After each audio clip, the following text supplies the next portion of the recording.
I know that you have many choices when you fly DefCon, so I want to thank you for taking the time to come with me. My name is Jason Scott. I'm at this point, what's that? What's doing that? Yeah? Elves. All right. Anyway, my name's Jason Scott. Some people might be here because they don't have anything else to do. Some people might be here because they specifically want to hear whatever the heck that talk description was in the program. I, at this point, am known for a number of things, so I'll just take a show of hands. Did you hear of me because of textfiles.com? All right. The BBS documentary. I goatsed MySpace. Okay. Okay, that's good. And otherwise, it's just inertia, right? You're just here because the other talk stopped. Okay. Also, I want to point out the first two rows are a splash area, so if you got ponchos at the Hacker Foundation room, that would be good. So, this talk is called The Edge of Forever, Making Computer History. I like to tell people why I choose to give certain talks and what they should listen to me for. This talk is very specifically about computer history. And that is to say, history of computers, history of people who use computers, lore around them, all the ancillary parts of things that have happened. When people ask me what I call myself now, I usually don't call myself a Unix administrator for some sort of vague company that's out there. I call myself a historian, and it's a badge that I wear with pride. It's something I'm really proud of. I started as a historian so far back in my past now that I kind of have to make up a story of when I became a historian. The closest I can think of was that when I was very young and using bulletin boards, and we'll stop off for a second here to go, does anyone here not know what a bulletin board is? Okay, excellent. Did I see any of you there? Good. The bulletin board system plays an important part in my own personal history, which is why so much of the projects that I've done have been associated with them. So as a youth, when I was born in 1970, my father brought computers home when I was 8, and by the time I was 11, I was on computer bulletin boards. And whereas a lot of people would be on them at that age just to kind of cruise them, get software, do messages, I had this compulsion to go onto their file sections and download everything I could. But not just that, go onto the message bases and print them out. Print out the user lists, print out anything I could find, and store it. And that's the other part, store it. Store it enough that I still have them all. And, that's a very odd compulsion to have, but I had it from a very young age. And one can try to figure out why that is, and I'm sure that I've got some guys who will gladly accept $60 an hour from me to find out why. But to me, a lot of it was just that it was so goddamn fascinating, all that was happening back then, that I just started to collect it. And sometimes I'd look back on it and say, this is pretty cool. And other times it would just, why not? Why not keep this thing around? History, and is to say the concept of history, is one that gets bandied about quite a bit, especially in today's world when we are able to consume so much information so quickly that it's natural to run out of things that are going on right now and want to think about stuff that used to happen. It sounds fruity, but it's true. The problem, of course, is that in this information-soaked world, history can be kind of twisted to mean whatever it wants to be. In computer history, the vast majority of what we usually see when people discuss computer history is usually money-based. That is to say, they want to know when something started to get sold. They wanted to know how much of it was sold. They also want to know what replaced it, who got rich because of it, who was able to market it first. So, as a result, a lot of computer history out there is extremely confined to a small degree. And that actually, by the way, is the nature of history. We as people want to tell history as a narrative. This is a very strong urge. Unless you're a drug counselor, I've probably had to sit through more stories than you have. And let me say that after hearing thousands of people talk about their stories, one thing comes to mind, which is that people tend to craft themselves as the hero. By that I mean that things happen to them or they cause things to happen, but they very rarely tell you about what was going on nearby to them. This is not a big surprise, but it's important to know that that bias exists all the time. A very good example of this bias is, for instance, in modem speeds, to take an example. Modems, as you know, started out pretty friggin' slow, 50 baud, and after a while we're able to move to 110 baud, 300 baud, there was a 450 baud for a while, there's 600 baud, 1200, 2400, and then, next thing you know, Comcast born. And if you talk to people, they will have very radically different ideas of when that happened. Not coincidentally, around the time that they became aware of them. So for instance, I've been told that, 2400 baud modems came around in 1992. I've been told about 9600 baud modems coming around in 1988. I've been told about, when somebody discovered this and that's when it must have happened and that's the way it is. That's just normal. I mean, people do that. And you as a historian or a person trying to track history are pressed upon to come up with, well, what's the truth here? Truth is even more fucked up than history. Because people want the truth to make what they believe in the right thing.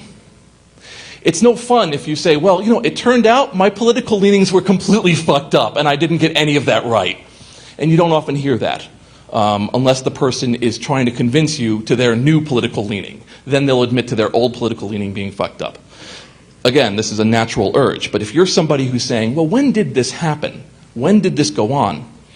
The urge to narration.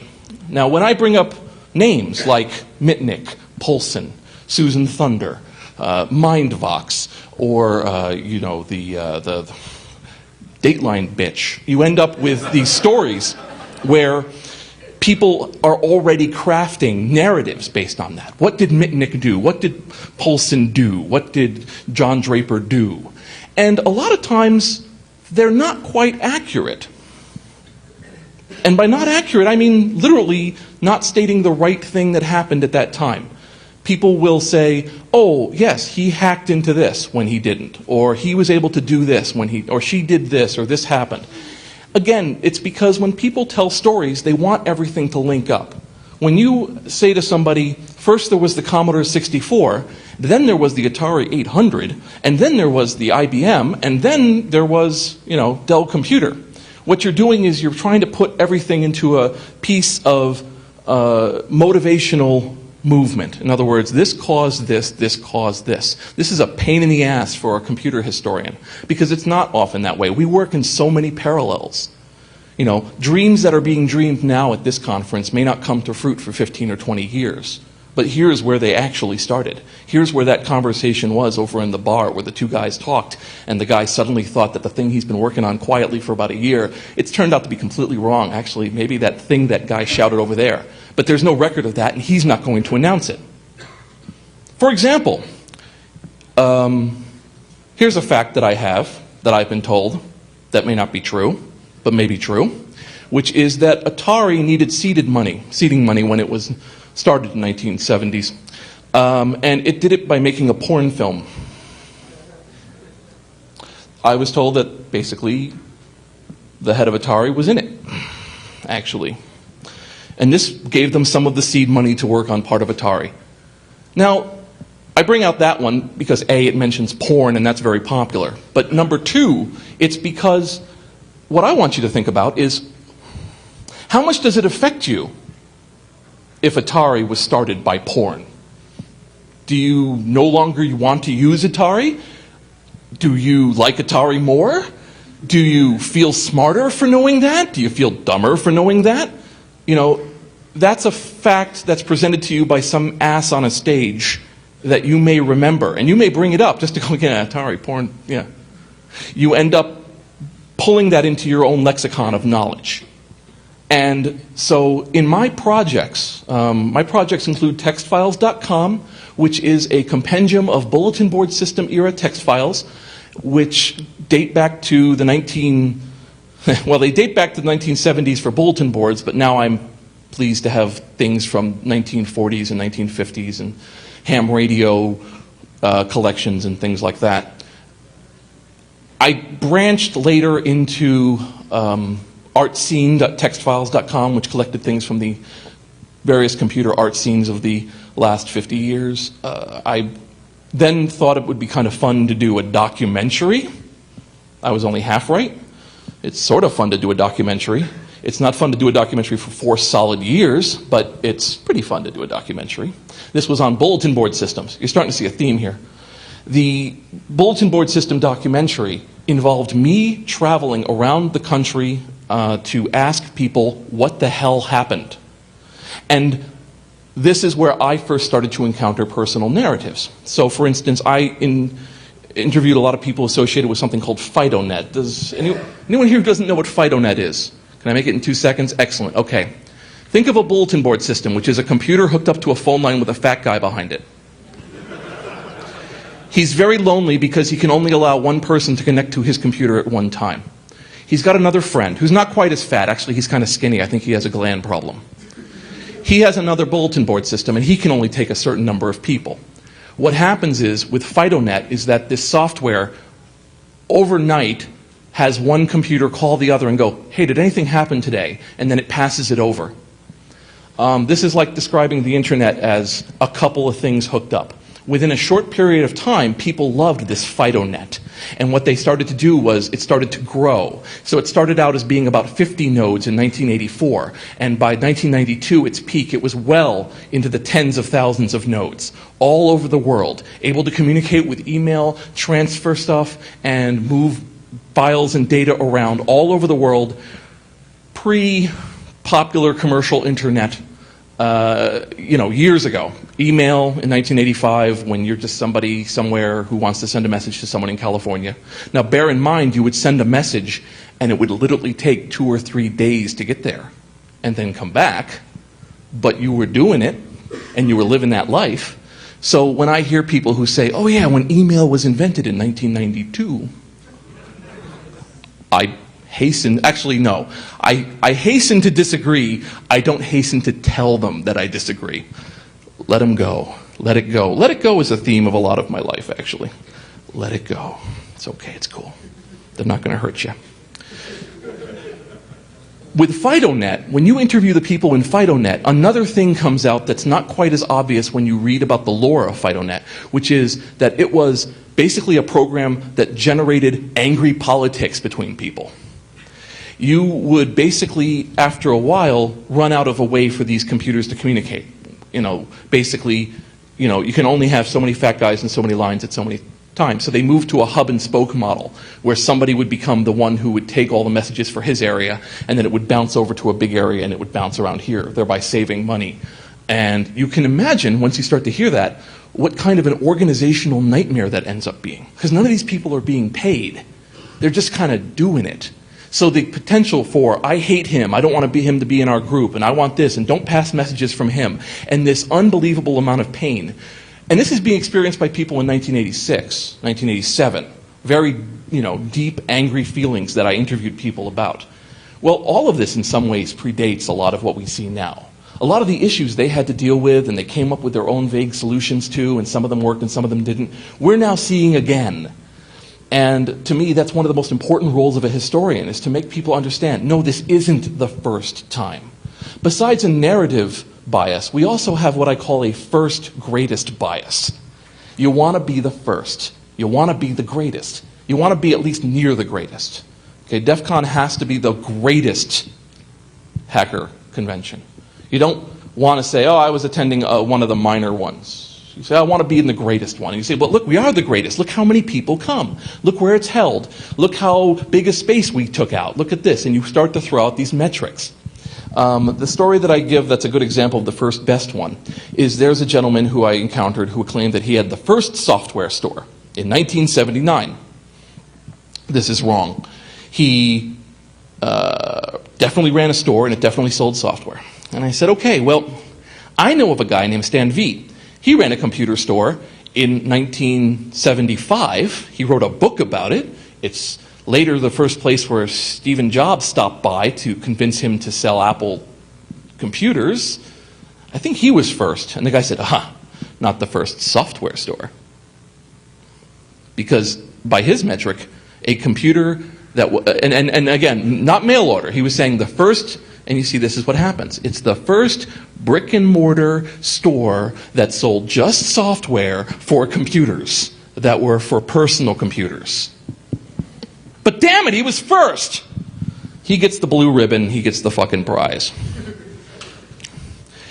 And you encounter this when you're asking people about stuff. They want to say not just like, I did something that a lot of other people did. They want to say, I did it best, we were the first, we were the best, we were the greatest. It doesn't diminish what you've done if you're not the first. It doesn't diminish what you do if you're not the greatest at it. What matters is you did it. You know, if you once you start to realize what a sea of inaction we all float in, little boats of action floating in this massive sea of duh, you start to really get a perspective on it. And perspective is a really tough thing with history. So again, the narrative need, the need to be first, the need to be the greatest, and this one gets fucking weird, our pattern recognition issue. We love patterns as a human race. We love patterns. If you show us a bunch of dots, eventually we see God wearing a hat that says he loves us.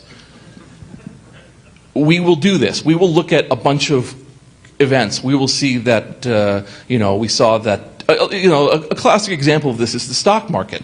The stock market will go down 50 points, and a news reporter will say, with absolutely no gumption whatsoever, yeah, Adobe's new product sucked. As if that's, okay, the new product didn't sell as well. We went down 50 points in the stock market. Done. We finished it. People, when they write narratives, will say things like, oh, because the English were not being fed well in this particular event, that's why they lost the battle of whatever. And that losing the battle of whatever led to a general sense of malaise, which then overcame the English and caused them to lose this, and eventually, led to the invention of the airplane. And once you look for it and you recognize that that's what they're doing to you, and it's a very simple thing to do, right? It's a very simple thing just to come up with your own sets of if, then, therefore, this happened, everything else. This is very, very normal.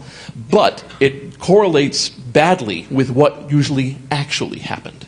And one of the side effects of that is that all it takes is for somebody to come up with another perspective, another factoid, and everything, your whole house of cards comes crashing down. This puts you in a very odd position as a historian. You can either go, jolly good show, good man, you've totally shown me to be an ass. I will move into stacking boxes for a living. Or you will say, your new idea is completely out of the realm of possibility. It is a fringe concept that can no longer be listened to by anyone who has any knowledge of the subject. I believe the FARC.com references, I do that and I am getting a kick out of these replies. And what that is doing is you're saying, well, because I was able to first craft this statue of narrative out of this marble block of time, anybody else who tries to make any other kind of statue out of that block of time is totally and utterly fucked up and should totally be ignored. History moves linearly. That is to say, things do happen one after another in time, but sometimes the thing that's just before the other event is not the motivating factor, even though it's moving along lineage. Boy, you didn't know you were going to go to a metaphysics discussion, did you? No, you didn't, sorry. The reason I mentioned that is because there's what I call history highways and history goat paths. And so a history highway is that causational discussion that I mentioned before, where someone will say, oh, once home computers started to enter the market, there were more hackers. And because there were more hackers, there was more money in security. And because of that, Wackenhut got bigger. And because, a person will construct this absolutely interesting narrative that may or may not be true, but that becomes the story. And then you find out later that there was this parallel little group that kind of did something that didn't blossom, but they existed all this time. Right now, in hacker worlds, And by hacker worlds, I'm discussing this thing. If you know what DefCon is or have been to a DefCon, that's the group I'm using here, because there's obviously many others. But there's this very strong sense, if you want to show people your incredible history, Wang, you mention the Youth International party line. This was a hacker slash anarchist slash yippie zine that came out in the early 1970s, co-founded by Abby Hoffman, which encouraged people to really fuck with the system. Every few issues, they would come out with the new formula for the calling cards of the phone company. You know, fuck Ma Bell, because Ma Bell has a war tax, a tax that was made to fund a war, and we should stop that. And the best way to stop that is by avoiding paying any money to Ma Bell, so that way our money can't be used. It's a very interesting theory. It's also this magazine that then became TAP, the Technological Assistance Program.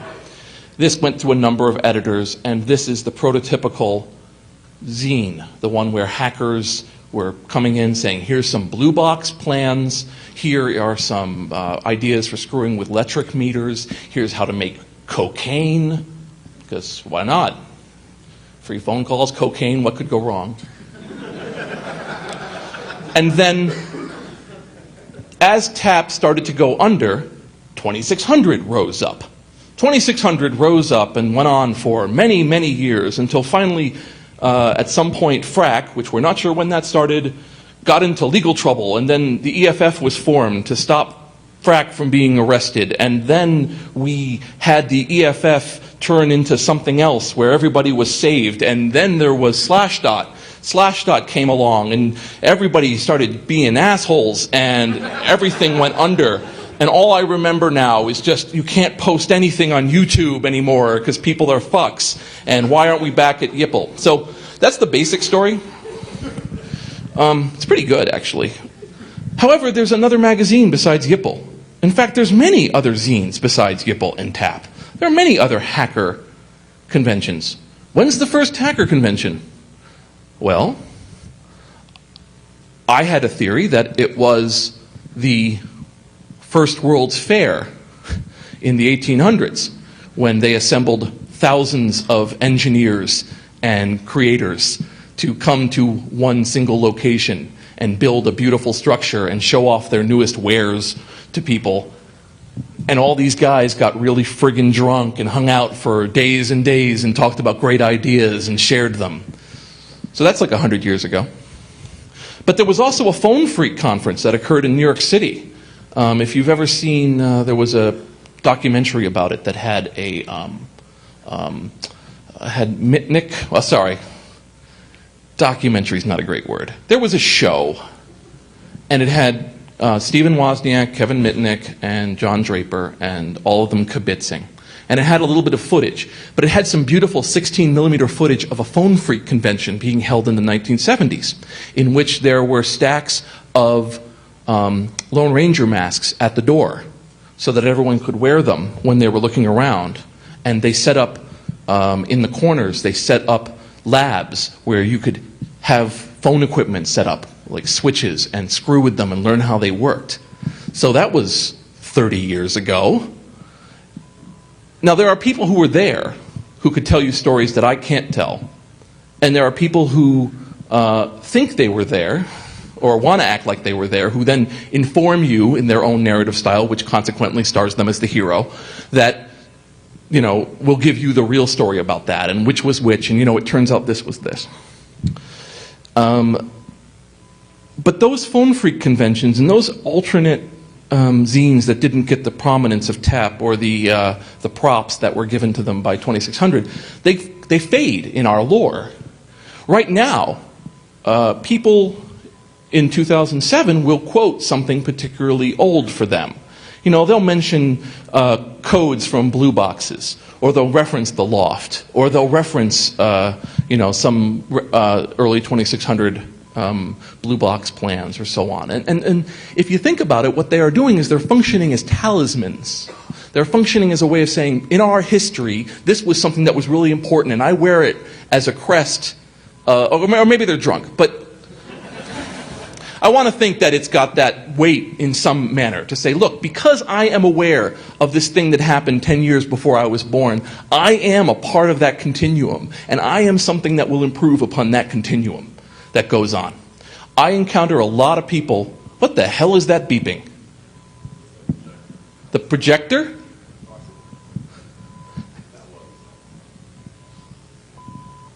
This clock is informing me that it is 6:22.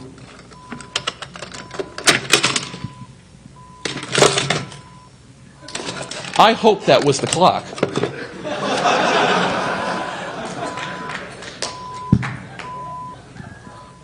God, that's depressing. I don't think it was the clock. God, that's so sad. Anyway, sorry if I've diminished the power of my speech.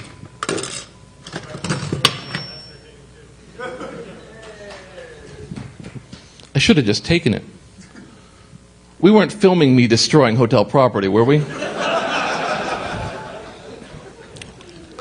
Oh, look, I've entered lore. I was there when God, he pissed on it, and then he hit somebody with it, and there was blood, and oh my God. Where was I? Oh yes, the continuum.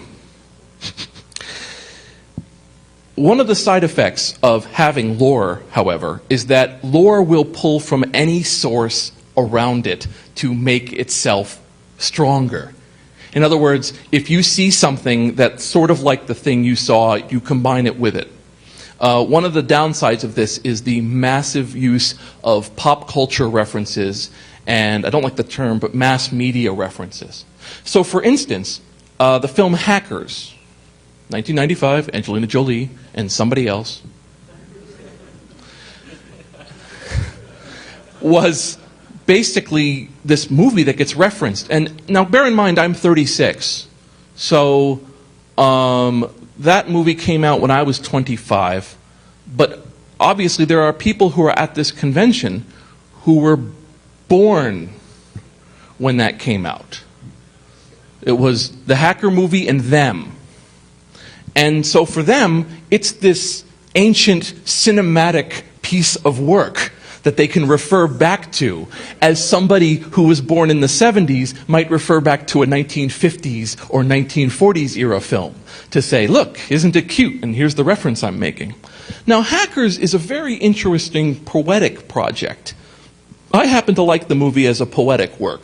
In other words, I do like the fact that it does deal with things in a kind of almost, tangential feel. So, like, they don't really hack on computers. They do a sort of dance that's relevant to being near a computer, which indicates something happening over here. And there's central themes of hate and love and despair and wanting to have a name and not having a name, and how do you define yourself. Great, excellent. It is not a technical manual. It is not a proper portrayal of any of the process. It's not really related to hacking all that much at all. This was actually a huge shock to Emmanuel Goldstein, who I talked to at the time. Actually, he was led to believe that because it had some people associated who were hackers in it, and it used hacker things like the Mentor's, manifesto, that this thing must have been made with at least some vague hope of being accurate. But that's not why it was made. But that movie will now function for the next 20, 30, 40 years as an example of what hacking is. Because that's what people do in lore. It is much easier to pull up this already filmed AVI that looks really good and has Angelina Jolie's left tit than it is to, get some sort of scratchy mini DV film of a bunch of guys standing around going, oh shit! Fucking camper! And so what you end up with instead is this kind of slicked over reality, right? I mean, for me, the movie that was mine was War Games, which, again, I mean, this is the problem, right? In your own personal narrative, if War Games is your Hackers, then if you look at that movie, it falls flat on its face in almost every single aspect, except that the spirit of what the guy's trying to achieve is in there. In other words, it's like, I'm trying to learn this new thing, and how do I make this thing happen? And yes, not everyone likes me, and there's a girl here, and I'm not going to do her because I'm so fascinated by this computer. But, you know, yes, a total fantasy. It was like a science fiction fantasy. And so that movie, however, was the closest that I had. I remember actually when I was that age, that my first thought was, oh shit, the jig is up. Now everyone's going to know what I've been doing and what's up, and turned out it wasn't so bad. I don't know if anyone remembers the film, why am I always spacing the name of this thing? It was a series with Matthew Lebitro. No? Oh, well. Anyway, there was a Whiz Kids. That's it, Whiz Kids. Anyone here remember Whiz Kids? If you go onto YouTube right now, you type Whiz Kids, you can see it. And this is important for me to note right now, because, for instance, none of you who know what Whiz Kids is are like, what the fuck is Whiz Kids? But if you type Whiz Kids opener into YouTube, right now, you can see this 1980s hacker television series that was started, which had Moog music and had all of this references to computers and technology and making all the kids get really screwed up things and grades and everything else. And it lived, it was born, and it died. You know, it was basically a standard television series. It mostly exists now only in scratchy videotape. Nobody's really produced a DVD version of it. So it doesn't show up as much in the lore. Now, before War Games, you have, around with War Games, you have other films. Obviously, you have movies like Sneakers, you have Buckaroo Banzai, you have The Forbin Project. All of these are movies that portray technology. And so all of them are very easy to snap up examples of technology. Now, when I talk to people, they of course inform me that the real life isn't anything like that movie. And that's fine, that's true. But the problem is that culture will want to use those movies as examples of reality, which is part of why people like me get really anal and assholey when we see this culture portrayed as it has been portrayed. I'm going to punch two people in the face right now.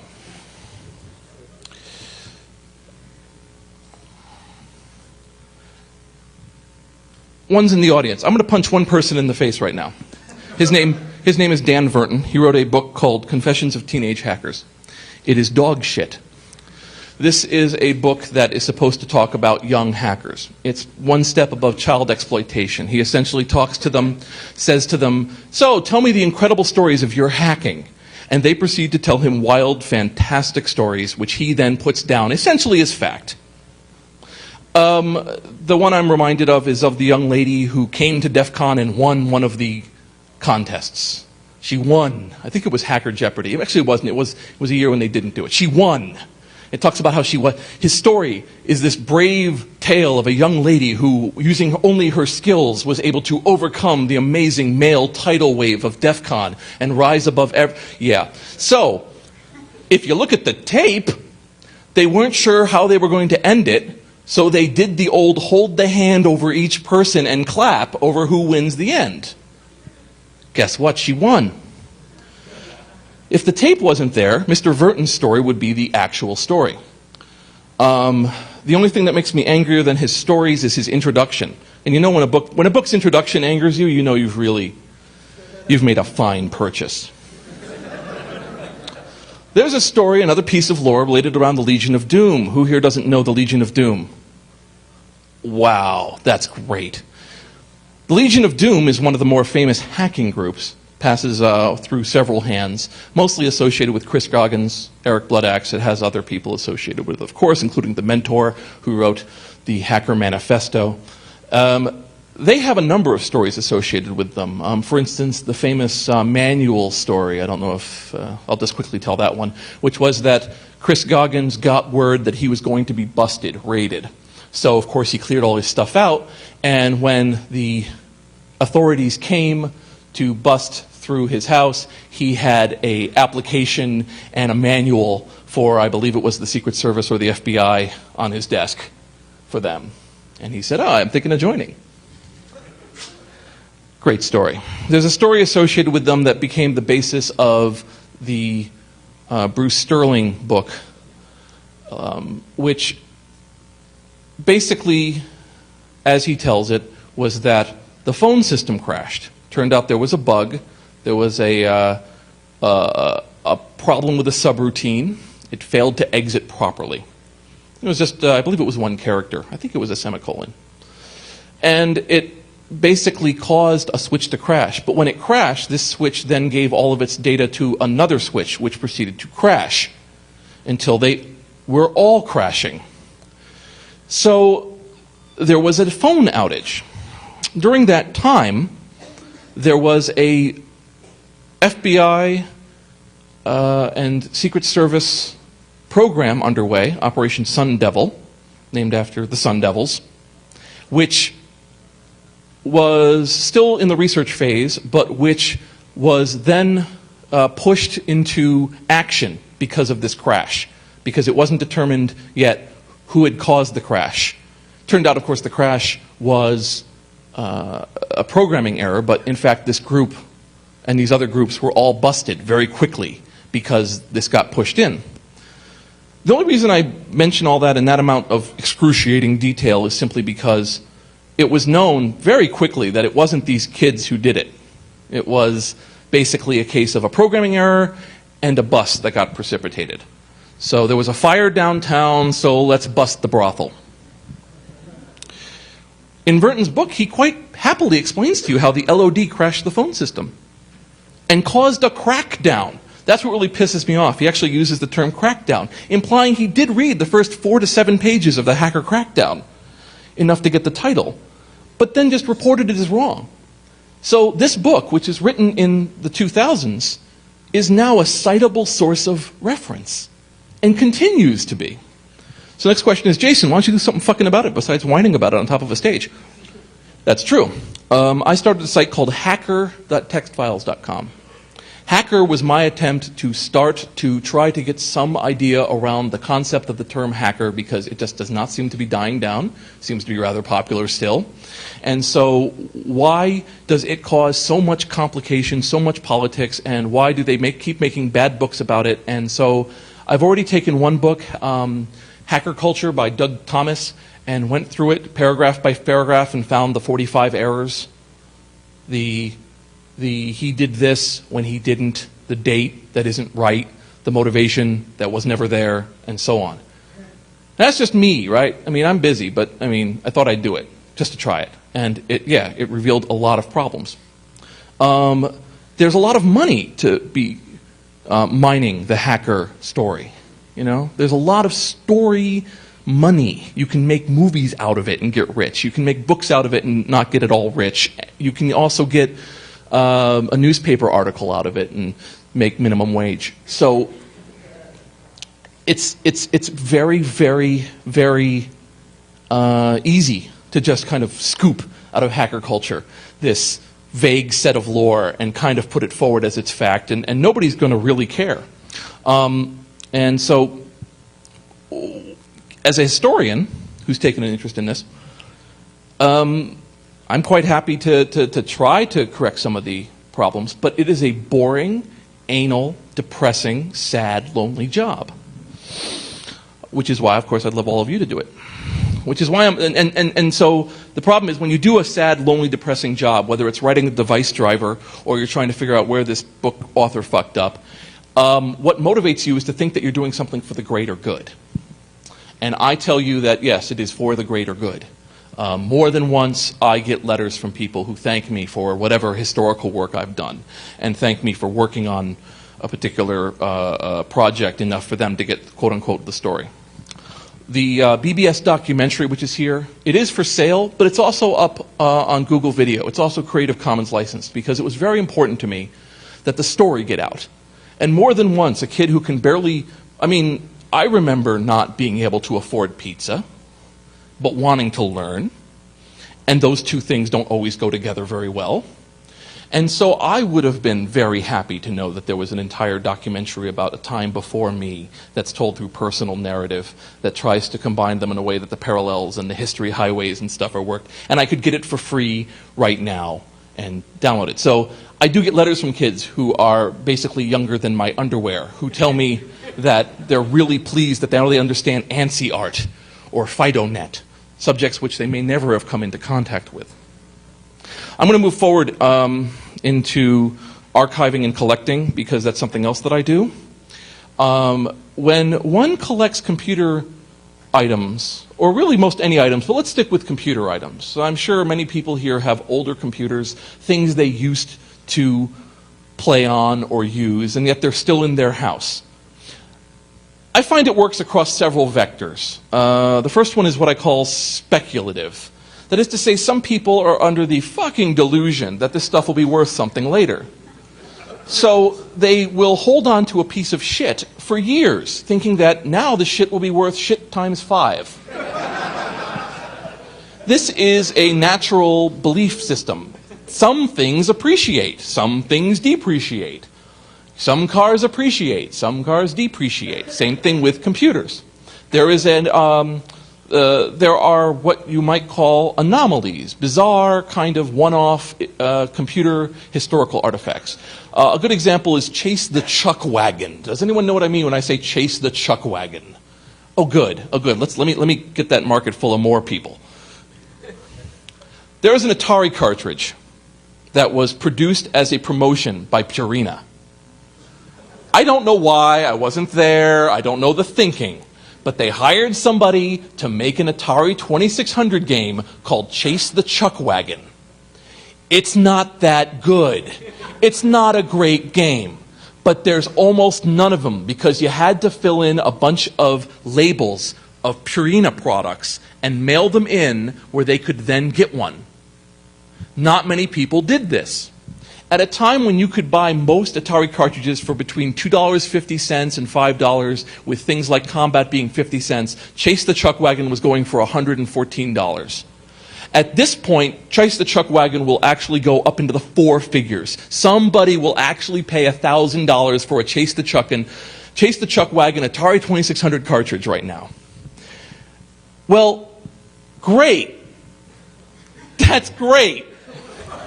This should not inspire you to hoard your Atari 2600 waiting to pay off your kid's college fund, because it's probably not going to happen. But people do this. The most common phrase I hear is, well, maybe it'll be worth something in a little while. This is an extremely shallow and extremely poor way to look at life, as a series of things with price tags on them that are being slowly crossed off and increased in value over time. It's a poor way to live, and it doesn't actually tend to function. The people who do that, who really do that, who do that for like money, often what they do is they just do bulk lot buyouts. They find someone who's died, which does happen, and then they buy all their crap. They go through it, they see what they can get that looks somewhat valuable with their jaundiced eye, and then they go and they put up what's left of the shit to a larger market, who then go to a larger market, and so on. And that human roach-like existence can be done, but you end up with having a very small amount of stuff that may be valuable to a certain set of people. There is an extremely vibrant, very enjoyable glass, electric, insulator culture. If you didn't know about it, you know about it now. When I say electric, glass, insulator, I'm talking about on railroad ties, when you on electrical poles next to railroad ties, there are power connectors that are insulating it from the pole. There is a market in this.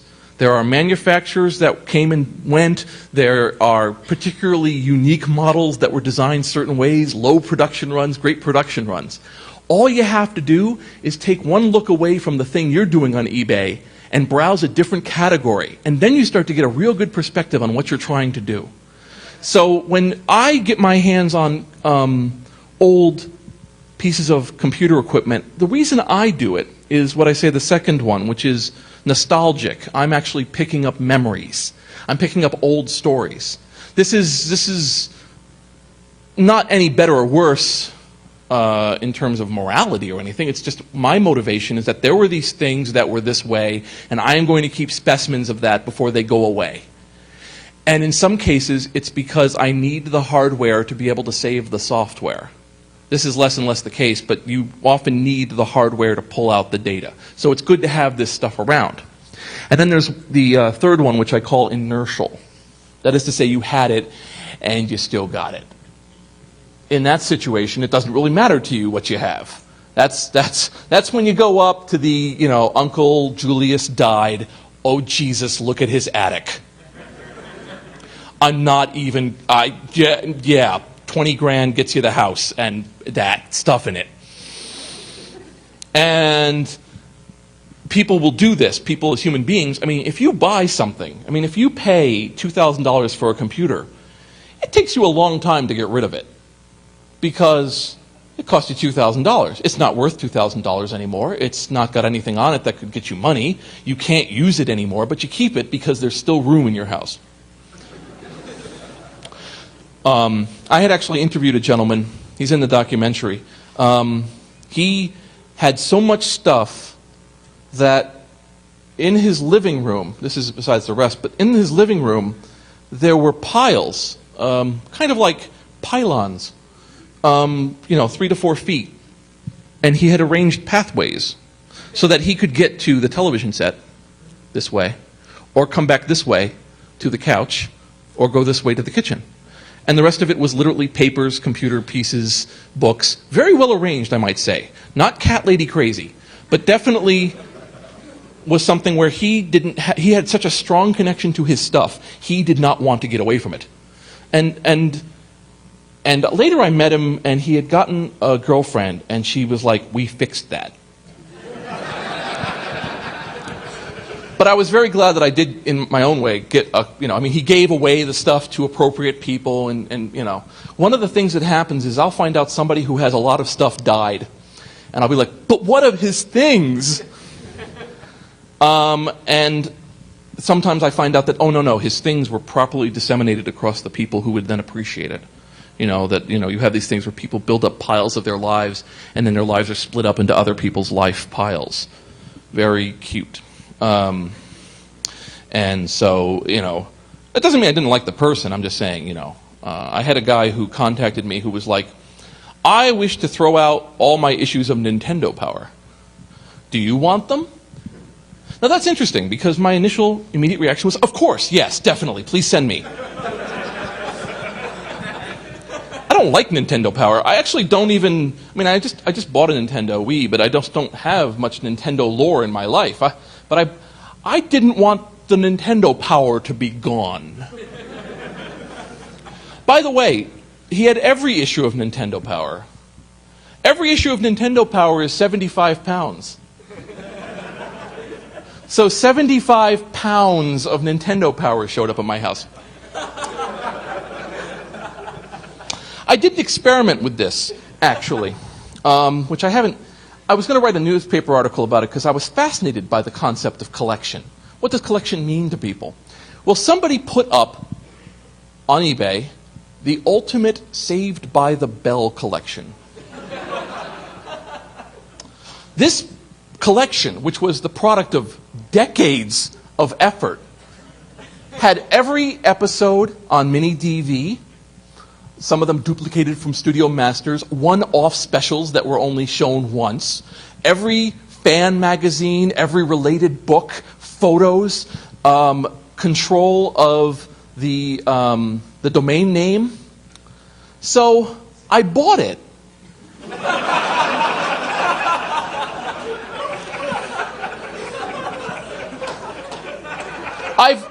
I've never actually opened it.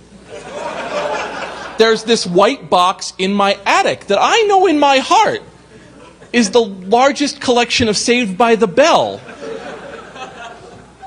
And the reason I'm doing that is because I'm fascinated by that idea of I own all of the Saved by the Bell lore. This gets me in with Screech if I was to bring it up with him at some sort of, "Hello, sir, I have everything ever that you did for Saved by the Bell." Did you add in the porn tape? I have not added in the porn tape. I should, shouldn't I? Keep the... it's a constant maintenance nightmare. Jesus. So, so the Saved by the Bell collection sits in my attic. And I keep that there as my talisman to remind me that this can become a medical malady if you don't watch it. I meet people who are... Now, this is another piece of personal knowledge I've gained over the years, is that everybody who does something that seems like it's rather extreme knows a more extreme motherfucker personally. Points to them and says, I'm nothing. Always. You find the person who's wearing the vest of tats, and he's got the guy who's got the face of tats. You talk to the person who has 10 motorcycles, and then you meet the guy who has the motorcycle shops and the 400 motorcycles in the back. Everyone knows these kind of guys. I own a Checker Marathon taxi cab, and there's a guy who has hundreds of them. Checker Ben. I'll never be as fucked up as Checker Ben. Similarly, there's a gentleman named Selim Ismail. Selim Ismail owns vintage.org. Well worth visiting, but his website doesn't give you the impression of the 4,000 square foot warehouse he owns with over 2,000 different brands of computers. That's not to say he doesn't have 45 Mac Pluses. I'm just saying he has 2,000 different types. He makes his money doing salvage. He sometimes lends them out as movie shoots or for legal battles because sometimes somebody tries to fucking patent air. And so he's got to come in and go, look, air tanks! We had them in the 60s. Dumb fucking bottom-feeding ass shit cock. Met these guys who patented the fucking BBS, and I have to sit there with Ward Christensen, who, by the way, made them. And there's somebody patented the BBS, where you put in a message and then others respond to that message, and it's under a topic. That patent exists. And so we brought in Ward Christensen and stuff to go, that went by before, I can't help but tell you. And so when I see these guys who just air patents or air sellers, where they just fucking grab something and go, it's mine, and they can make enough money in the interim time before someone wrenches it out of their hands that it's worth it to them, that kind of encouraged behavior. Well, so yes, one of the aspects of history is that you get to go, I told you so, you're wrong, you fucking get.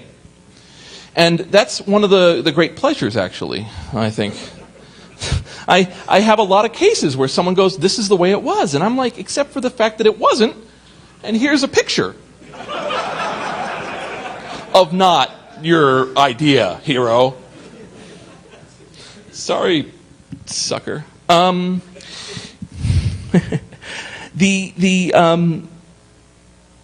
drive that I have is sick. And I realize that. It's a certain level, right? I mean, when you have that much, I just added 120,000 music files to my site. Here's a good example. I'll give you a few examples of what I do now. And I guess in some ways it's speculative and somewhat nostalgic. I currently download every image uploaded to Wikipedia. I have a machine that does that. Part of that is because they delete things very quickly. And so I get them. I also download every database dump of Wikipedia, which I have going back years now, which is a standard database dump is 5 gig compressed using bzip, so I don't unpack them that often. But they fit on a dual DVD, and they go in other places, and I keep them on hard drives and stuff. But why do I do that? Well, partially I do that is because I'm known as a Wikipedia critic, but a lot of the times when I criticize Wikipedia, it's more like, you built a really nice car, and then you let 12-year-olds drive it into a wall 24 hours a day. But man, that's a real nice fucking set of shocks there that it can sustain that much damage from those children 24 hours a day, unendingly. But good work.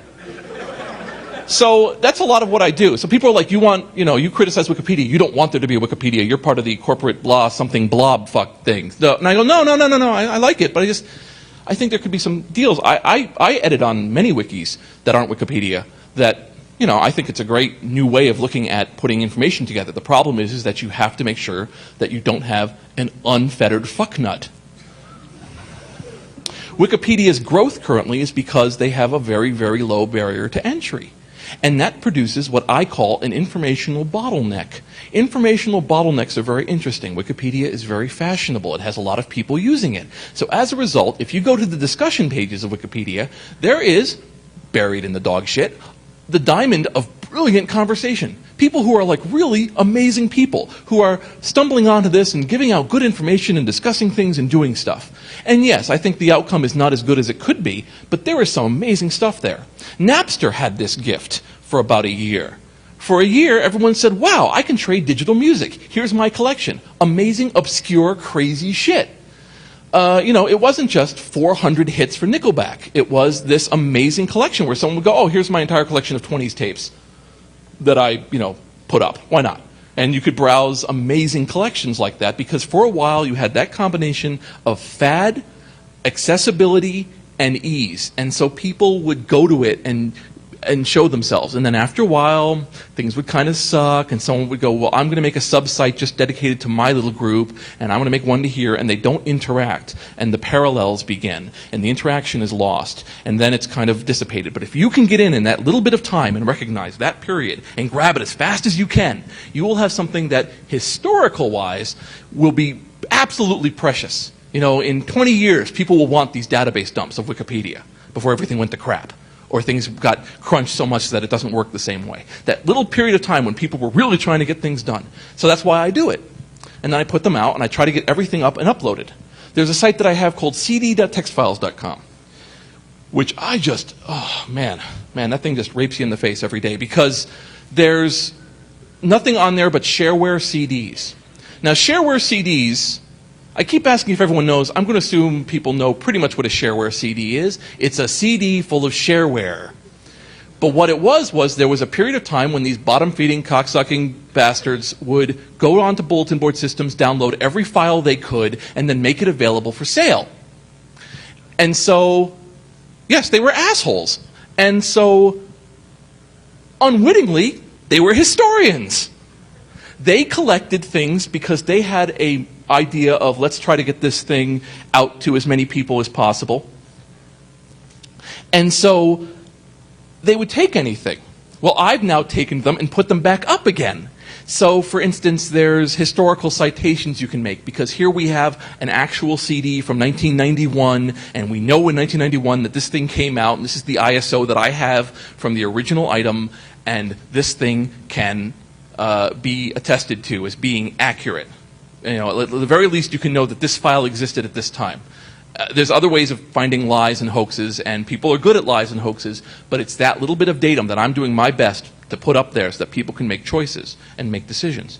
One of the side effects, though, is I really do get raped because all of the Google searches and the Yahoo searches, they just search it. So someone looks for picture of petunia. And there's a picture of a petunia somewhere in my best GIFs of the bulletin boards thing down here. So people just come on and they just kind of decontextually come in and grab a certain thing. And I certainly pay a bandwidth bill for that. But I'm not going to knock that down. I mean, it's very important to me that this stuff becomes accessible. I would have wanted it accessible if I hadn't found it. Associated with cd.textfiles.com is a very inspiring story, which I will go off book to tell you. I get a lot of letters. I have an inbox that can make Jesus cry. I strike across a lot of vectors, and some of them are bizarre, and some of them are wonderful and touching and everything else. And I was contacted by someone who said, hello. They always start out that way. They never end that way. Is there any way that you would like to have some of the CDs that I have? I have a large collection of CDs. Well, my natural answer is if I have the whole fucking Saved by the Bell collection, I'll certainly take your CDs. So, I saw his name was Majer. And I thought that was a pretty, hacker name. Majer. Okay, fine, Majer. How many CDs do you have? Oh, 200 shareware CDs. Well, that's fantastic. I also have an entire run of Hardcore Computist, this obscure Apple II cracking magazine. I have every issue, plus some of the beta issues, some of the newsletter issues. Would you like that too? Oh, most certainly, Majer. Majer, you are my new best friend. So Megere and I are talking, and he sent me CDs on duplicates. He explained to me that the Library of Congress had stopped by and duplicated some of the CDs as well. So this was not the only time he was contacting archivists. And during our conversation, he used a very strange phrase in the email. It's one of those times when a person says something to you and you just, email captures that. When you talk to somebody, they might say something pretty fucked up, which you're getting from me, but when you see it in an email, you go, okay, that was an odd... Megere, is everything okay? You used a really phrased sentence. And he said, oh yeah, I'm very sorry. English isn't my first language. My first language is Dutch Yiddish. Dutch Yiddish. Megere, you must be on drugs. No, I'm Amish. And it turned out that his name wasn't Megere. Megere was the title of the man he was typing for. Turned out there was this fellow who, when he was young with this Amish clan, it was discovered that he had photographic memory and an amazing ability to assess information. Well, if you ever wonder why the Amish don't get totally fucked over all the time, they have spies. What the Amish do is they take somebody from their group and they send him out to live among the English, which is what they call all of us bastards. And this person walks among the English and learns about what the world's like, learns about phrases like air rights, pollution, global warming, learns all these things that might affect the farms, might affect prices, might affect the survival. They come back and they sit in the meetings of the council, the elders, and the elders say, so, what do you think of this? And he says, oh, when they say that, they're lying to you. Or, oh, we should really keep an eye on this. Or, no, that's a perfectly good idea, but it turns out if we buy from over here. So this young gentleman in his teens was sent out into the world. Well, he did what any normal Amish kid would do. He started a bulletin board system. Figuring it was a good way to pull in information. He bought every shareware CD he could. He subscribed to every hacker magazine and technical magazine that he could. And he did this for 30 years. At the end of his 30 years, he started to get ocular degeneration, found that he was going blind. So he went back to the farm where he got a huge, long barn.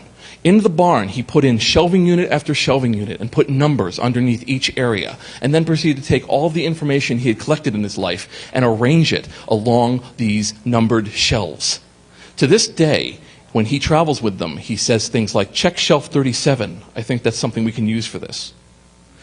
Megere turns out to be a title meaning living saint because he is thought to have lived his life in hell because he walked along the English and was not part of his clan for 30 years. So that's the craziest story that I have.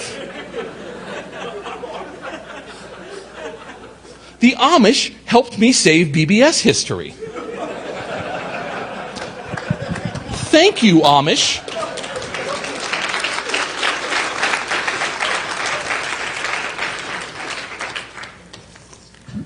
I have other ones, but they're not quite that fucked up. The one that I keep wanting to do the book on, which fascinates me, and it kind of helps to know a little bit about FidoNet to know, but we'll see if I can tell this properly. And you'll see where it's going very quickly. In the mid-'80s, the way that FidoNet works is that you have hubs and you have regions and so on, and you have this hierarchy of spaces and things that go on. Well, one of the secrets of FidoNet that, again, isn't really reported in general history was it was very expensive to run a hub. In fact, it could run you into thousands of dollars a month if you weren't careful. So one of the little minor secrets, of course, was that people quietly did it through work and work numbers, which is part of what helped support the FidoNet. But anyway, every once in a while, somebody would have a business or be running things really well. Well, there was a man named John Alesh. And John Alesh ran a hub in I believe it was Minneapolis. Minneapolis, I'm pretty sure it was. I could be wrong. It was definitely a smaller city. And he came along and said, I can help you guys. I can run a bulletin board system as a hub. Just drop all your traffic on me. I can handle it, dudes. And they did, and he passed the traffic, and John Alesh became a very popular figure. John Alesh would have parties and invite everyone over, and again, all the people would have this guy was a fucking great guy. He was like that guy in the center of everything who just put stuff together for you. And he got into some business dealings with people where, he's like, I can get a good deal on computers, and so they would do computer stuff together. And this went on for about a year, something like that. And one day, John Alesh said, I'm going to go to Boston to check on some property I have there. And then the FidoNet node stopped transferring traffic. People were like, what's going on? Better contact John. Well, his phone didn't answer. They go over to his house, and it's empty. And that's when it came out that John had entered into a few $25,000 deals with a few people for computers. And John Alesh wasn't named John Alesh. His actual name was John Richard. And when he lived in Texas, he shot a cop. Don't do that. He was being pulled in on another charge for some problem, wrestled the cop's gun from him, and shot the cop in the leg. Don't do that. He put him on the 10 most wanted for a while because he wasn't able to be found. So he moved up to Minneapolis, started a new life, fucked everybody, and then left. They put up his picture, his mugshot, his information, his everything they could find, and they put it up on FidoNet nodes. And I collected this. This was sitting in my collection for 15 years. I didn't even pay much attention to it.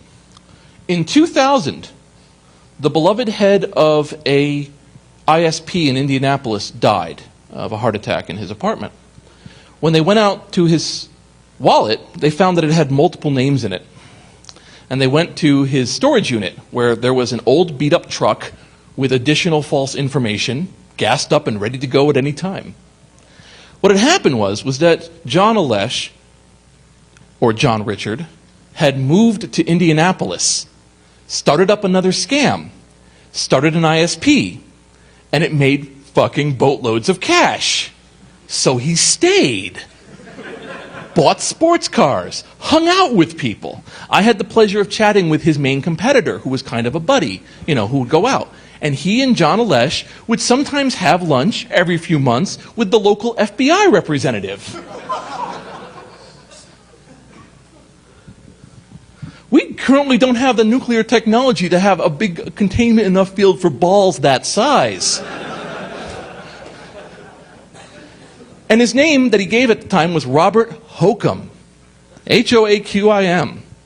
Not completely unlike hokum, Hukum, putting something on, to lie.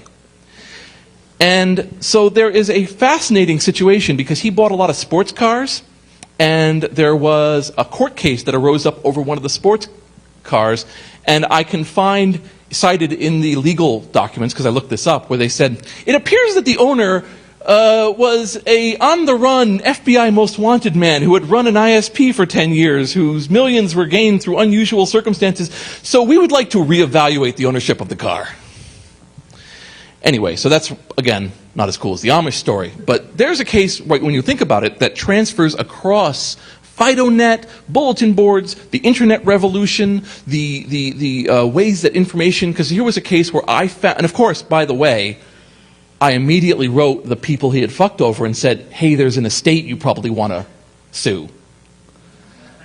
So they were appreciative. Third story, which I'm going to tell very quickly, or maybe not so quickly, we'll see where we are, is the Zip Arc story. This is on my documentary, but I just wish to go into it just a few seconds because this is an example where even to this day, people don't know the actual story. And by the actual story, I mean how things actually happened, because it's easier to go for the easy story than the hard one. Anyone here use Zip? All right, good, excellent, good. Does anyone here remember ARC? All right, excellent. ARC and Zip had a lawsuit. Who won? Zip or ARC? Nobody wants to play. That's fine. You all get -10. In the late 1970s, a gentleman named Tom Henderson, who had been a sailor, he had been in the Navy, he was a midshipman, had gotten into the computer business, the computer consulting business in the late 1970s. He and his cohort did computer work for major companies. They do contracting work. Along the way, he fell in love with his partner's sister and married her. They had a little business, and the business was called System Enhancement Associates, or SEA, to reference back to his midshipman days. They made a number of products, but one of the products that he made, he had gotten himself involved in the FidoNet community to some extent and helped write things that made FidoNet work better. He was such a good programmer, so smart. He was very, very good at optimizing other work, and he was also very, very good at coming up with his own really good ideas.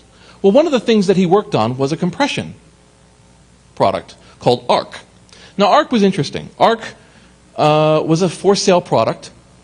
He sold it for a lot of different platforms. He worked with other people, and he basically had this compression product that used Huffman compression and would make your file smaller. And this was obviously an extremely important thing at the time because of the cost of phone calls.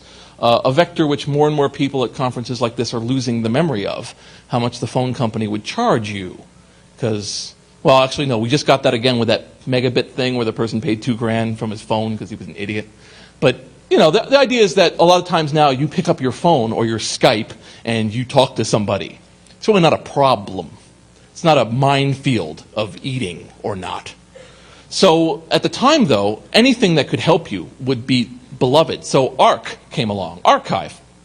So Tom Henderson had this thing under what he called a shareware license. It was possible to use it for free. You could pay for certain kinds of access to it, and it gained a very quick and popular usage. Along the way, a young man named Phil Katz took the product and optimized it. What he did specifically was he took the code, he optimized in machine language some of the code so that it was no longer portable, but works much faster on a PC, and sold it.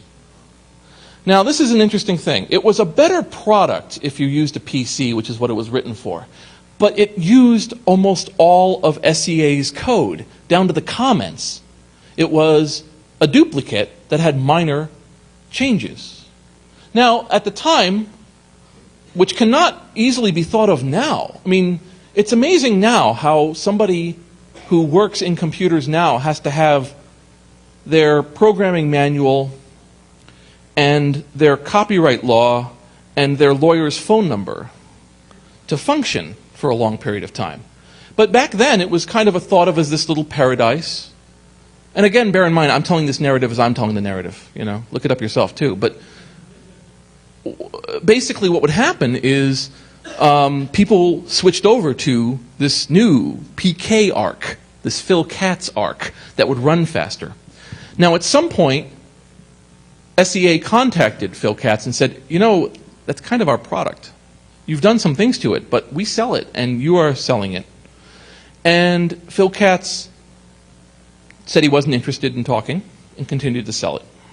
Now, at some point, what they tell me, people who I interviewed, was that there was a time in one of the PC magazines that an ad comes out. Now, in this ad, it was on the same page as an SEA products ad, and it said and it was over right next to it, and it said much better and cheaper than the other ARC. So they sued him. Now, this is a shot across the world at the time. It's not the first time people sue each other, obviously. It's not that kind of a deal. But in the bulletin board world, this had not really happened all that often, certainly not between different firms. But one of the interesting things that wasn't really reported at the time was that Phil Katz, his company PKware, was about 5-6 people, and SEA was about 4 or 5 people. But very, very quickly, Phil Katz started to send out messages across the FidoNet, across the very network that Tom Henderson had helped work on and optimize, telling people about this unfair lawsuit and how they were trying to monetize bulletin boards and that nobody should use this ARC product anymore. They lost the lawsuit. That is to say, PKware lost the lawsuit because they did steal it and they were selling it. I say these words very clearly because that's not how it's often reported. However, the community turned on Tom Henderson. They said, we will no longer use ARC then. There were products, there were scripts that could change any occasion of .arc in your collection to .su. There were utilities that came out to wholesale move all of your ARC to other formats very quickly. And the money dried up for SEA. Very quickly they lost all of their cash. And they ultimately sold their compression to a Japanese company where ARC is still somewhat in use. And Phil Katz came out with a new product called Zip. Now Zip, it wasn't sure what the name was going to come from. Here's a good example where CDs can help you. I interviewed the guy who ran Exec PC. I don't know if anyone knows Exec PC. Okay, he sold Exec PC for $29 million. So he owns an island now. Which sounds like me making a joke, but no, he actually fucking owns an island. It's off the coast of Florida. Don't visit, he'll shoot you. And he was friends with Phil Katz and did work with him. And Phil Katz said, "What should I name it?" And he said, "Name it Zip. Because zip sounds like a zipper. It's kind of sexy. But it's also zip, it's fast. So along those sexy, fast feeling like a car, people will go for it." Now when he told me over this phone, I was like, bullshit. That doesn't sound right at all. But you know, when I went back to my 1992 era CD shareware, in the documentation for the original versions of Zip, it says, "Thanks to my friend Bob Mahoney for coming up with the name Zip to put on the archives." So I was able to verify for myself through these ISOs that this actually did happen. So when I pass it along to you, it's got the Jason Scott seal of approval. Jason says it's true. Now Phil Katz drank himself to death. What he did was he started drinking heavily in the mid-1990s. Started buying a lot of strippers. I mean a lot of strippers. And had drank enough that it was causing dental problems. And died holding 2 bottles of peppermint schnapps in a hotel room outside of Milwaukee.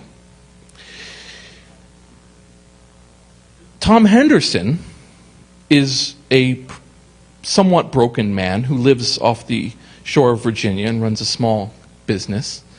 And his is the only interview I have on there in which somebody just breaks into crying, talking about his own life. And what he said to me very clearly at the end was, "I appreciated doing this, but I'm not going to do this again. I don't want to talk about this." And it strikes me how many people to this day say, "Oh yes, oh yeah, that's the ARC Zip battle is the one where the ARC people, the ARC company sued this guy, Phil Katz, and tried to control bulletin boards. And Phil Katz won the day. And that's why we are like we are now." And, you know, I can attest to you. It took me 2 years to get all the names and everything else, but yes, it's not true. You know, there was something else that happened. The question I put out to you is, how often do the stories you hear have similar actual stories behind them? Skepticism is the watchword from anything, including me. I might just be a fucknut who got up here, I might add. You need me running in right now going, "I'm Jason Scott, who's that guy?"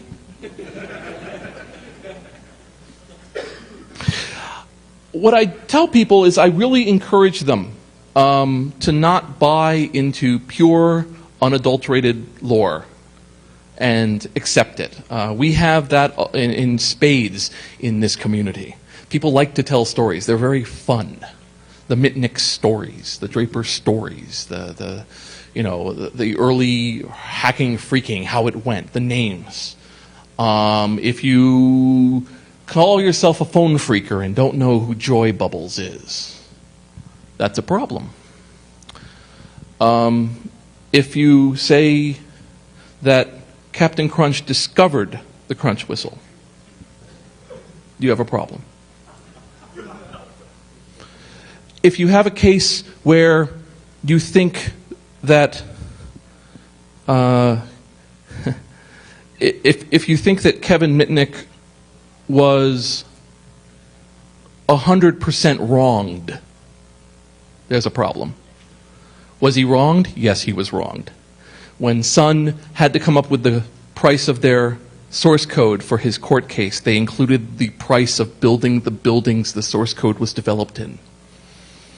So Yes, he was mistreated, but the classic question is somebody who was doing something wrong, who's really miswronged, therefore completely absolved of the wrong that was already there that got them. But they're not easy questions, and they're not ones that people like to ask because the story is a lot more fun. Here's what happened, here's what happened, here's what happened. It's fun. Hooray. Have another drink. Not to be a downer. I am going to quickly give some advice, and it's very odd advice, but it's advice that I've picked up in my 15 to 20 years of a historian, and that is live a full life. What I mean by that is a lot of people live lives in which they do very similar things constantly. It's a lot of fun, and it can make you very good at those things. But sometimes, if you just change shit up a little, if you go someplace you weren't supposed to, if you take left where you weren't supposed to take right, and you go to some other location that you've never thought of going to, even though you see the sign for it all the time, what you very quickly do is you get perspective on where you were sitting before. One of the advantages of the bulletin board system documentary was that I was able to walk into the homes of people I would have never talked to. All they linked to was bulletin boards, which was a pretty scant amount of things to have in common among these people. But I would walk into homes where I couldn't see because of the lack of light, because of the little one bulb that they owned, and the home that couldn't have been worth more than $5,000, to interview them about running their lives. I talked in homes which had fountains in them, and flat screen TVs that rose up out of the kitchen cabinets. Each time, I was blessed with being able to talk with these people. Just talk with them. Sometimes for an hour, sometimes for 2 hours, 3 hours, and just say, how was life for you? And in that way, I learned a little bit about how life was for me. People work so hard at these conventions to find the 5 people they remember from previous conventions and go talk with them and get drunk and say, hey, it's good to see you again. It helps to stop a few people in the hallway and say, hey, what are you up to? What are you kids doing over in that corner? Oh God, stop it. We love pattern recognition. We absolutely love to find patterns in things, call it a day, and move onward. This is how bad things can happen. I mean, I'm not saying it in a dramatic sense, but sometimes you just say, that looks fine, that looks fine, that looks fine, it's on fire. Because you just want to naturally do that. And it's so hard to break out of that pattern, to say, so what was the story? What was the story? I had a gentleman walk up to me in a computer show and proceeded to talk to me. And oh God, was he boring. I don't mean just boring. You know, this boring, like, all right, I can see where you're going with this. And then this boring, like, I actually don't see where you're going with this. It's a dark tunnel, so I don't know when it ends. And you're going very slowly towards the light. But it may not be light. I don't know what that is. And I can't leave because I have the same... I was bred to believe that you can't just turn and walk away in a conversation. I've met people like that. Aren't they great? Those are great people. You find like 9 dead hookers in their basement. Because they're just like, you're like, yeah, so what's up? And they're like, I can't do that. So I sat there and talked with this gentleman. Now, he was part of a group called the Resistors, which sounds really scary, but it's really not. It was one of the first computer clubs in the 60s, composed of high school students who worked with Ted Nelson, worked with a bunch of other people to come up with code, gave presentations, had a lab in a barn in New Jersey, and they would do amazing things. I didn't really know that. I didn't know shit from that. I didn't know anything about that when I worked on my documentary. He was talking about this stuff, and yes, it was slow and it was boring, but it was true and it was honest, and it was his life that he was telling me about. And he was very, very passionate about it, if a bit dull and slow. And that's critical. We so much as people want to get the story and move on. What do? I do security. Zing! Good for you. Huff, brothers. And then move on. That's interesting informational fast food, but that's really not learning anything about anybody else. And it's tough to know and love other people. I quite admit that. So, yes, if anything else I say, if the rest of my beautiful 1 hour and 26-minute rant, which I really appreciate everyone who sit through, if you walk away with anything else, it's just to say, yes, live a full and wonderful life that other people will remember. Thank you.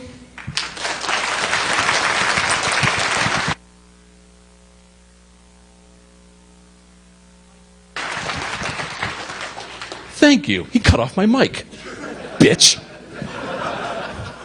I'm selling BBS documentaries for $40 because I'm a whore.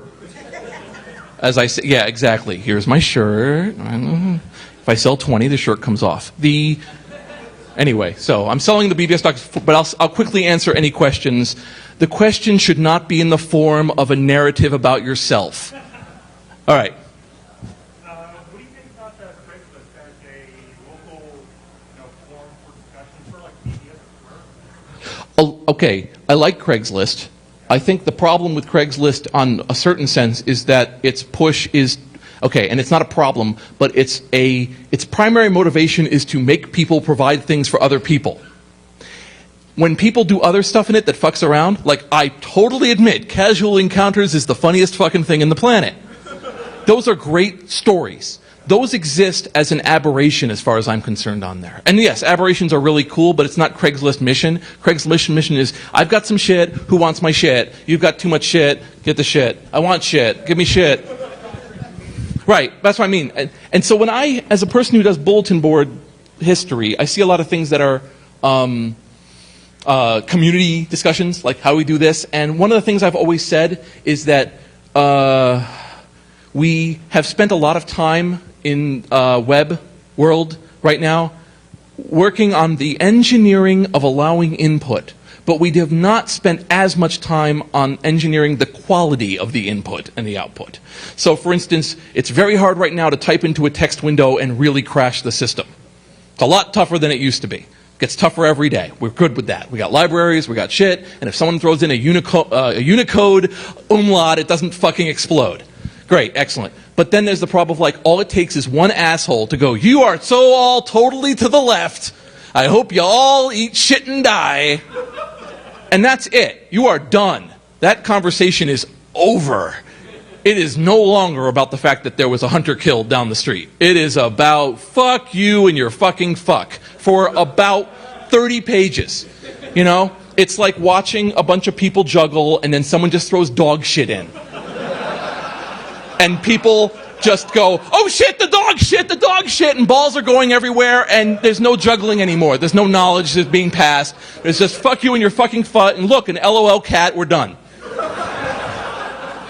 And the reason for that is because I don't think there's been a lot of engineering for that. With bulletin board systems, part of the issue, of course, was that they were slower. There's a political board I have. And now, you can't believe this. It's like watching, kids play with toxic waste, but they're basically saying, let's have a political discussion. And there's 37 posts on it, an average of one every 24 hours on this one example from '84 that I have. Because each time kid calls in, goes in, Reagan blows, Bush rules, Van Halen. And the guy who comes in and goes, Van Halen, everyone fucking ignores him because they're moving on, right? You can quickly move around him because it's so slow. And then I looked at a fork example, and there was one, it was like, kid fights off bear or something, right? And it had, you went from one message every 1,440 minutes to 45 messages a minute. And just all it took was some asshole down the middle. It turned out the father was a Marine. That was that. Went after the dad. Why does the dad do blah, something, ex-Marine, left, right, bullshit, fuck, kill you? And I'm like, I think something, I don't know, it's not a case of censorship, it's just a matter of engineering. On Metafilter, which I hold up as an example of a community that is so desperately trying to save itself in terms of conversation, there is a wide amount of, I guess the phrase would be repercussion. In other words, you click on someone, it's like, here's how this asshole talks. Like you click on it and it shows you the last 10 postings they made anywhere. So in 2 seconds you can go, oh, he's a fuck. and then move on to the next thing. And so that engineering level, you can see how often he calls and connects and does things, and how often he does it. So by engineering that into the system, which is tedious and weird and boring, but not focusing so much on the how do I get the input window working, it'll get better. So Craigslist right now, I have a RSS feed on Craigslist. Don't do that, because yes, they're very good at getting rid of crap after the crap happens. So your RSS feed is full of amazing crap. There is some dingleberry who wants to buy a pinball machine. He really wants to fucking buy one, because that bastard must put 40 looking for pinball machines. That's the classic Usenet issue of, right, solution to the problem. Got one? I love that. Second question. Let's start. Go ahead, Weber. Yeah. Speaking of Craigslist, have you thought about organizing an effort to get all this historical crap out of my garage in the hands of a successful master like yourself? He's asking, so, do you collect shit?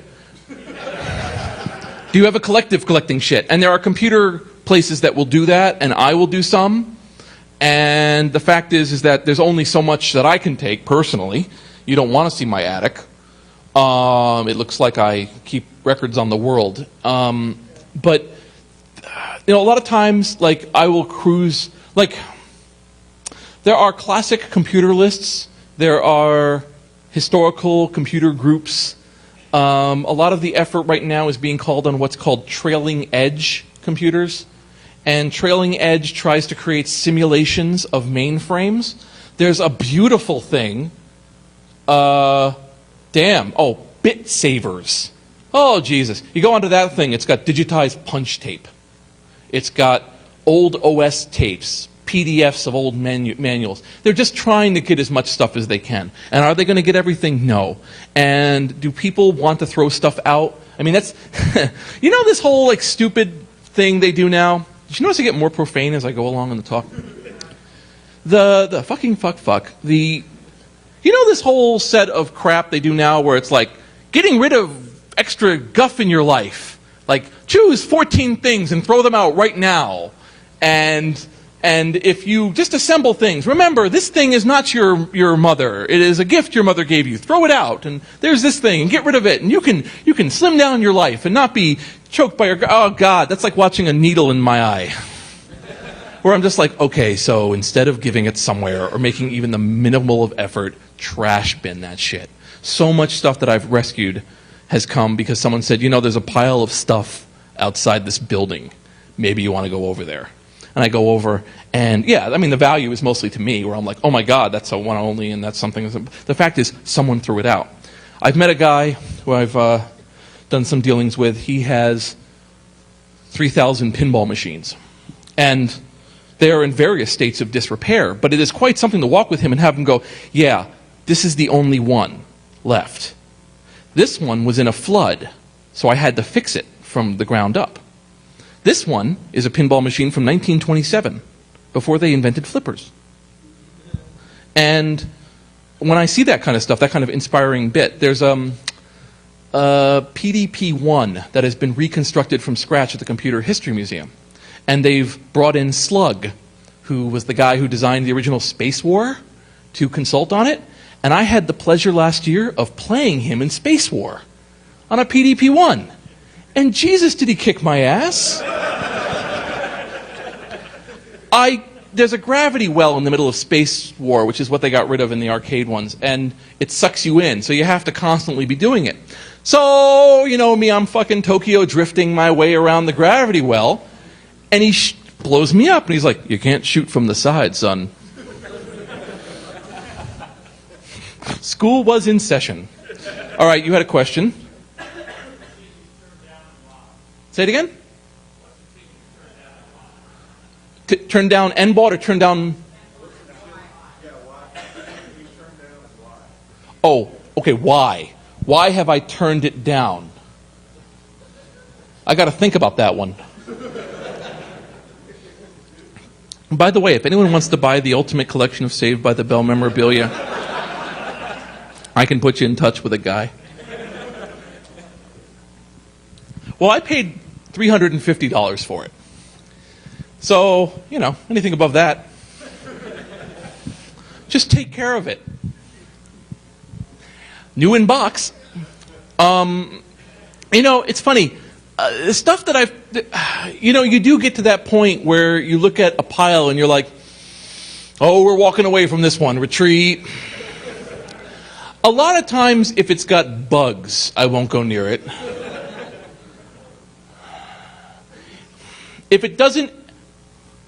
If it generally doesn't function, has no hope of ever functioning, and I don't have a functioning version of it, I have an Apple Lisa, and I have an Apple Lisa that doesn't work. So they're paired up for all of time. But this isn't fake hesitation. I take a lot of shit. I moved into a house and I was like, woohoo! The little fuel gauge just increased by a half. So, my general rule is I will take it. Because if, at the very least, I'll take it. What I remember was I was working at MIT as a secretary, a temp secretary. And they were going to clear out a lab. And the guy said, Jason, call up property services and have them throw out all the machinery in that lab. So I go down into that lab, and it is a fully formed VAX lab. Fully formed. Everything right there. Every single piece you could imagine. Totally hooked up right. So I didn't call property services. I called the loft. And they said, we'll be right over. And we went in there, and bear in mind, they were pulling out a climate-controlled lab with VAX equipment and everything so they could put desks in it. So the loft guys came with about 3 or 4 trucks and a van, and we just stripped that room. I remember specifically at one point, Stefan, who was the one member of the loft that most people don't know, but he was their electrician and other skill man. He was there only there for the beginning, but he was like, I don't think they're going to use the power in this room properly. So he took the power grid. And I remember that because that was black magic to me. Electricity scares the shit out of me. And this was a 2-phase or 3-phase 250-volt power grid. And he was like, here's the deal. And he gave me like electricity retard 101. Like, hold on to this. You can never not have... That way you can't ever become a ground for something else by working, and always do this and stuff. And damn, he ripped all the wiring and the circuit board and breaker and everything out of that room. And MIT never cared. And that's where the VAX, that was the lady of the VAX, came from, was just ripping that out. To MIT, it was valueless. To the loft, it was priceless. And the constant battle in this is matching up the person who thinks it's worthless with the person who thinks it's priceless. And that's an art. And that's tough. So I try to be the person who thinks it's priceless, and if I'm not, I can at least find the person who thinks it's priceless, so at least I can put them together. But shit's lost every day. On Metafilter, somebody decided to throw away 90 CDs and said, should I throw them out? And everyone's going, yeah, choose 20 things from your life and throw them out and all that crap. And I was like, I will take it. And he's like, they're really scratched up. I will take it and I will pay the postage. Well, I don't know if it's really a pain, because you don't want to send it. I will take it and pay the postage for international shipping, and I will pay you back for the any price you put in packaging it. Okay. So I got them, 90 shareware CDs for the Mac, which he thought were absolutely valueless, and which a lot of people on that board thought were valueless. And do you know how I found it? I found it because I saw a referral link website. And one of the postings on Metafilter was, you ought to give this to Jason Scott. So that works for me. I think since we seem to be... Am I doing a... let's do one more. One more. Is there one more? Oh, you're in the darkness. I can't see you. Go ahead. Yeah, that one. Waving. Yeah.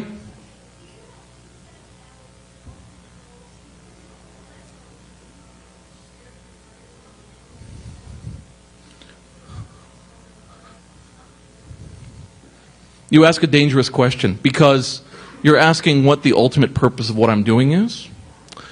And, well, no.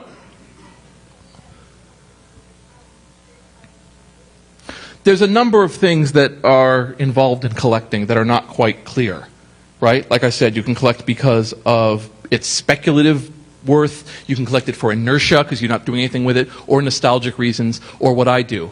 And I call myself an archivist. I don't call myself a librarian. Over time, I've learned to not like librarians. Librarians are very nice people who provide a collection for the purposes of their very distinct audience and then throw them out or dissipate them if they fall out of favor.